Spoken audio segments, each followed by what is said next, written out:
Hey guys, Thetcglover here. I just realised that I've managed to hit 500 subs and that feels really great. So thanks to everyone who subscribed recently, thanks to everyone, big YouTubers, little YouTubers who subscribed and given me shout outs and stuff. They don't even give me permission, don't ask for it. I just get these shout outs from people, and anyone who's been giving me shout outs, a big thank you to them, because I couldn't have gotten to 500 subs without you. And thank you to everyone who's been commenting on my videos recently. Really great to see a lot of discussions, replies from people, actual conversation going on. Really fantastic. Anyway, today's video is going to be talking about Forbidden Lance. Silent Enigma and your Yugioh channel, they both made a video talking about Forbidden Lance in the sense of how it's suddenly become a $20 card in America. If you go on eBay now, I'm going to have some pictures on here. On the American eBay, it's got to about $20, and that's for the common one from the battle pack. Really surprising, actually. Why is it $20? If you go onto the UK eBay, which is the one that I buy my cards from, it's true, the consistent sellers on eBay actually do sell their commons for $9.95, which is really surprising. Why it is a really good card, and why is it so expensive? Fact is that it's gone all over the place ever since it's begun, right? It began during February 2011 when it came out in Stormward Ragnarok, and it was a super rare, so it was, you could see by just looking at the card itself how the implications of what it could do. People looked at it and like, oh yeah, it's a good card, it stops bottomless, it stops a lot of cards, it lets you push through stuff, that's the inherent thing that it can do. But the fact is that it came around in a format where Six Samurais existed. They didn't really get hit hard enough until the September of that year, 2011. Things changed during that time, but basically during that format, when Forbidden Lance came around, it did not see much play simply because of Six Samurais, and there's not much you can do against a deck that can negate spells and traps once per turn. You basically had to deal with Six Samurais either by going first and setting up quicker than they do, or by basically just having enough outs to all their negation, basically. So it didn't really thrive too well in that format. I mean, there was stuff like Jugunities and stuff like that. They didn't really use it either.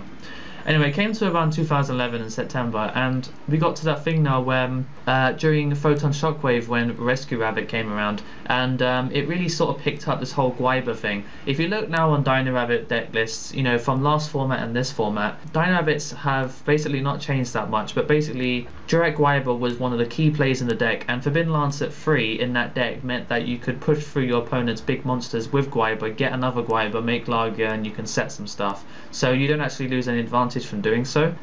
Because of that, Forbidden Lance did go up in price because it started to see play in other decks as well. Now, going forward in time to 2013 March, the first ban list, we can now see that with Warning at 1, the card itself has actually become pretty much a staple.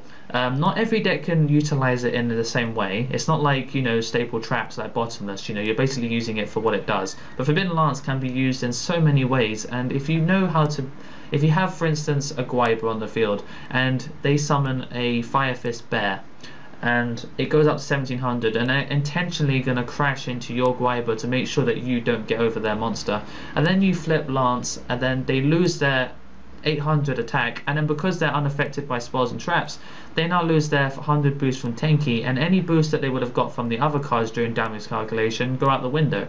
So this is the format for it.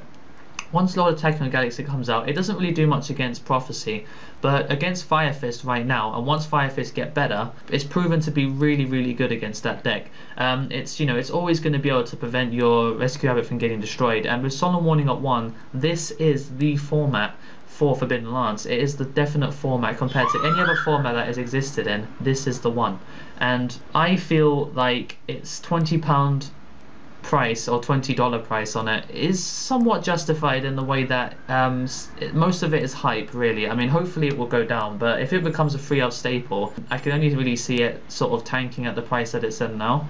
I don't really see it going up to like 50 for a common, because the card was in a battle pack, Epic Dawn, which the pack is like £2 each, and there's loads of them everywhere. So if you really want to pick up a couple, you can just buy the packs, and you probably will pull 1 or 2 of them. I've got a super one, and I have no intention of getting rid of it for anything less than like an extortionate amount of money, simply because I just know how good it is.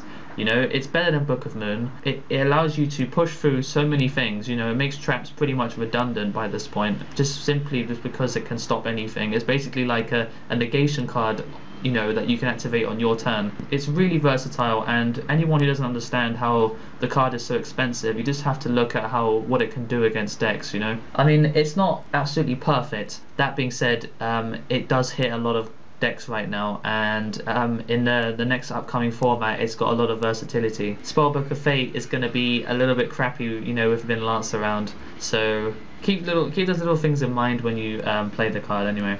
So yeah, that's my video. Just a thanks to everyone, and talking about a Forbidden Lance is a great card. So thanks for watching, guys, and like, comments, share, subscribe how you feel about this card. Yeah, so until next time, guys, the Thetcglover is out.